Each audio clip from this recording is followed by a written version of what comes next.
Hey there guys, gals, and non-binary pals, GM Potter here. Welcome to my channel where I talk about books and bookish things. I upload on Tuesdays and Thursdays at noon Central Time with some extra videos sprinkled in here and there. Today I had planned about talking about the book My Big Fat Fake Marriage, but this one for me was a DNF. So we're going to talk about the YA book The Wild Robot instead. Let's get into it.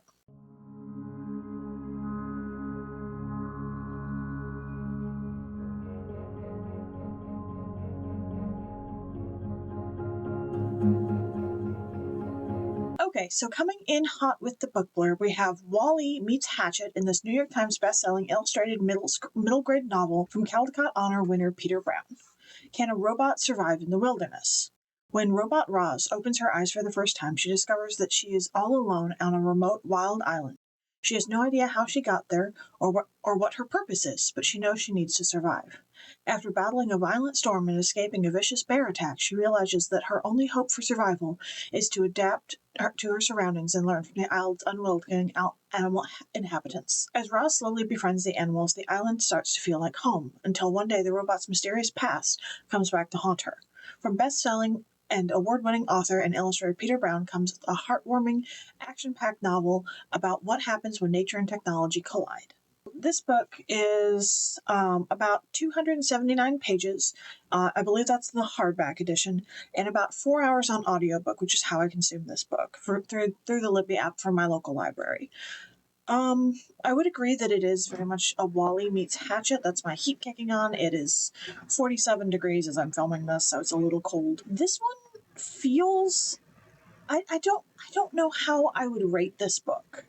Like, I finished it. I don't know if I found it enjoyable necessarily, but I did finish it, and I did find it interesting. I haven't been able to find out if it's been explicitly stated or not that this is an allegory for autism or neurodivergence, but there is a lot to support that. There's the programming versus language, programming versus what you have to do, what you're expected to do, what you're built to do, versus what you want to do, what you can do, what you can create. Rules, laws, and orders versus creativity versus society. There's also the neurodivergent child.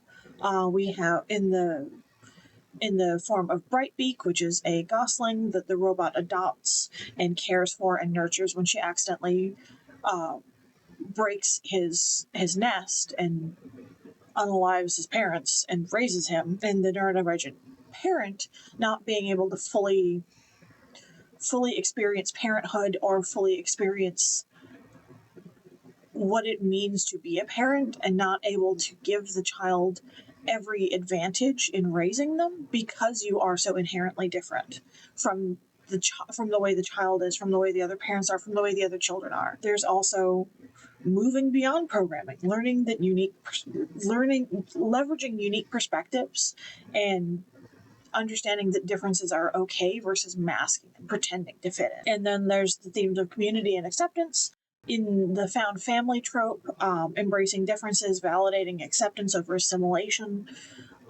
So there's a lot to be said, and a lot of people on Reddit, in book reviews, in essays, in blog posts have been talking about this book, and also the movie, which is on Netflix, which I don't have, so I haven't seen the movie, is an allegory for neurodivergence, particularly autism. An adult who, I don't have an official diagnosis, in part because my insurance doesn't want to cover it and they're being buttheads, neurodivergence with autism and ADHD. I don't know how I felt about this. Yes, I feel seen, but at the same time, it's a little bit of the rainbow fish problem.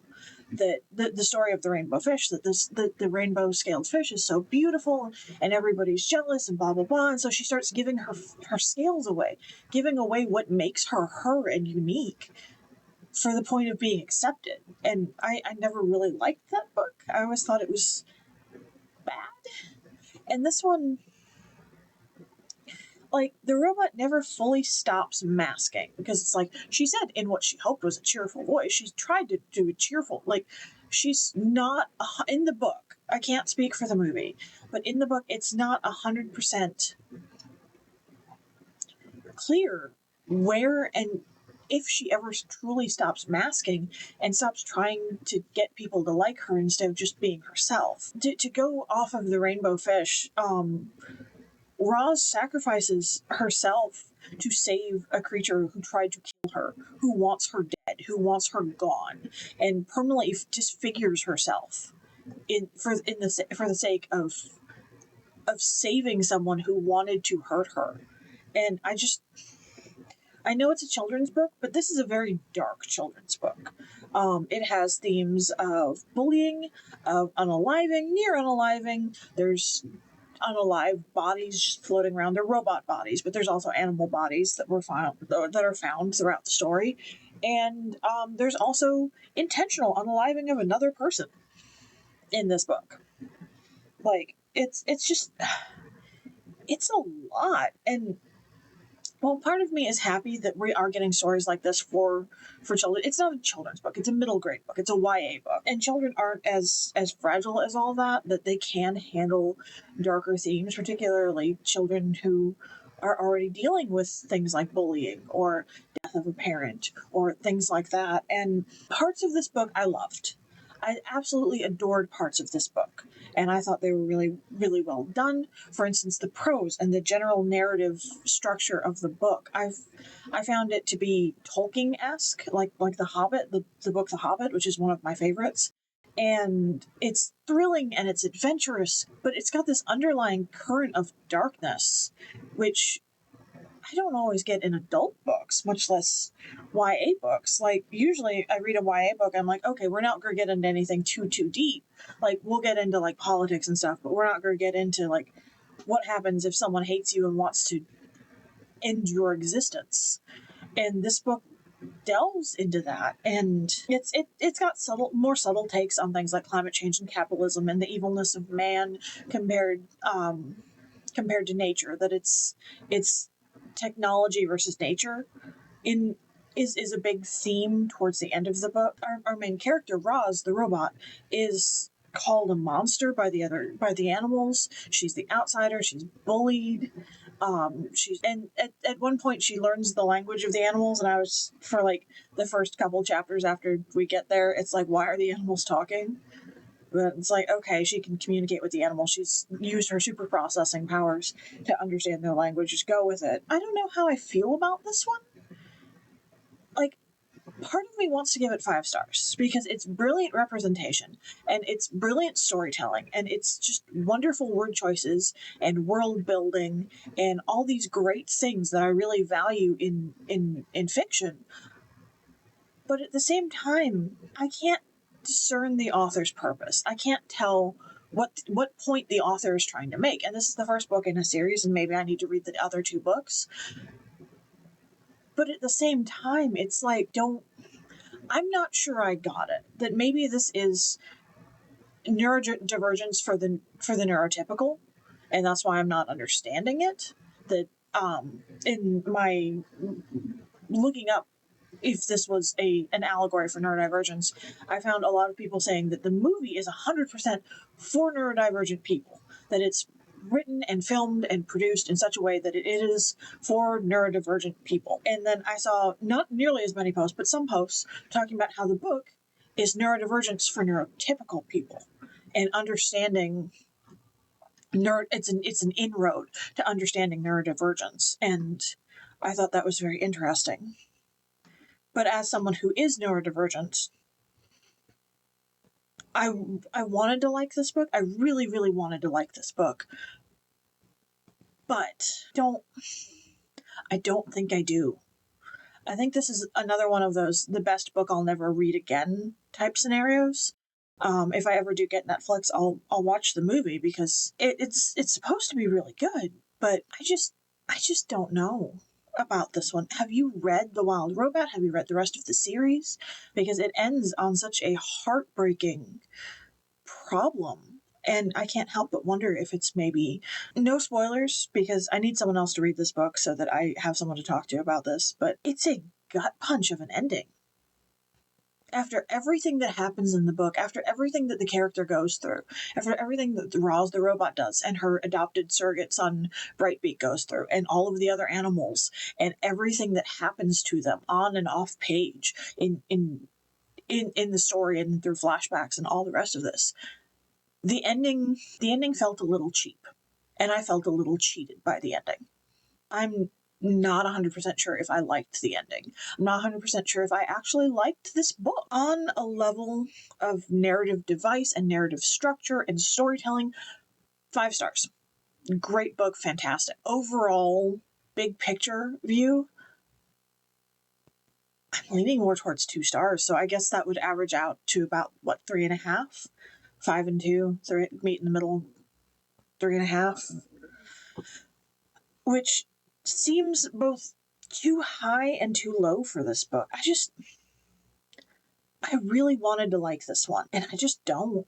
I'm not saying it's a bad book. I'm not saying it's not worth reading. It's worth reading and going into, but know that it is very dark, because I'm like, oh, it's a middle grade book. It's not too many hours, and this one had been on my TBR for a while because everyone was talking about how great the movie was. I'm like, well, I don't have Netflix, so I'll just read the book.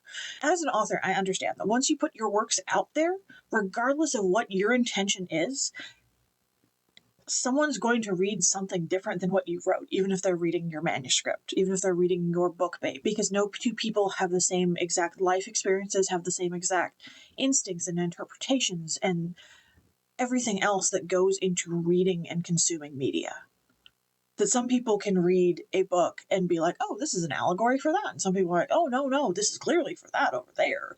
And like, it's one of the things that has always bothered me about when English teachers are like teaching like allegories and things like that, that it's like, well, yes, that was the idea, but interpretation should get you half point. It should get you half credit, because I'm not entirely sure this was, for me at least, from my point of view, I'm not entirely sure this was a positive representation of neurodivergence, because in the end she has to go away and be part of her group again, that she's ostracized, and she finally gets to be part of the in-group, and she's got all this going for her and all this, and they overcome hardships and adversities and all this, that, and the other, and at the end of the day she still has to go. I think this is a good baby's first existential dread book, because there is a lot of existential dread in this book, and it's communicating it to a way that I feel like middle schoolers would understand. And like I did read some criticism because there's gun violence in the book. Kids go into lockdown drills fairly frequently. Drills and the real thing, at least in the US. I think if they're old enough to do the drills, they're old enough to read about it. Because it's I have so much to say about this book, and at the same time this book is making my brain stop working, because I'm just a little bit speechless over what I read, what I listened to, that it just, I really hate the trope of, to be accepted, you have to give yourself away, that you can't be your whole self, that like with the Rainbow Fish book, like that book seriously messed me up as a child, where the fish has to give away their scales to all the other fish so that they'll accept them. Like that in the book Chrysanthemum, that there's a little, I think she's a mouse named Chrysanthemum, and it's like, oh well, it's only when the teacher has a long flower name too, and then all the other kids are like, well, I'm going to be blah blah blah, I'm going to be Rose, I'm going to be Lily of the Valley, and like they take away an aspect of her identity to accept her, and I really hate that trope in fiction, especially in children's fiction, because you shouldn't have to give away part of what makes you to be accepted. It's like the Little Mermaid. She gives away her voice to be accepted. And it's like, that's not okay. And I feel like that in too many adaptations of it, it's just glossed over. Oh yeah, she gave away her voice, but she can still communicate. It's like, you're forgetting metaphor and all the rest of this, that she can't, she's lost her voice, her primary means of communicating, because she doesn't know sign and he doesn't know sign, and she can't write. So really, how is she supposed to communicate with him? Like, it's just, I hate that trope is in here when it feels like an allegory for neurodivergence, that it's like, okay, so your brain works differently and they're not accepting you, so you have to give away part of what makes you. You have to sacrifice life and limb to be accepted by them. And then they're like, oh, well, you disfigured yourself for me. So it's like, it's okay. I like you now. And I hate that that's in this book. I really do. And I think that's the main thing about this that's bothering me, besides the talking animals, because for the longest part of the book, the animals didn't talk, and then she learns the animal. I don't know. I'm not in a talking animals mood, maybe. It just really, really hate that you have to give yourself away to be accepted, that you have to hurt yourself, you have to change yourself on a fundamental level, that you have to remove parts of yourself and either give them away metaphorically or physically or literally to be accepted. And I think that that's so potentially damaging to children. Yeah, I'm gonna round this one down and give it 3 stars overall. Have you read The Wild Robot? Am I totally off base here? Because the movie at least has a fairly rabid fan base of the people who've seen it, and the book, from what I can tell, has primarily good reviews. It's got a 4.19 out of over 18,000 reviews.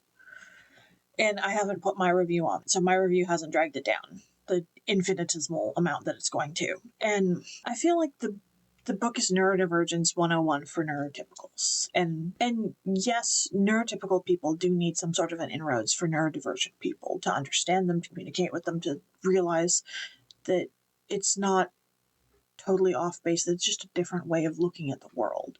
And yes, that is important, but I don't know. I feel like this book went about it the wrong way. If you've read this, please let me know.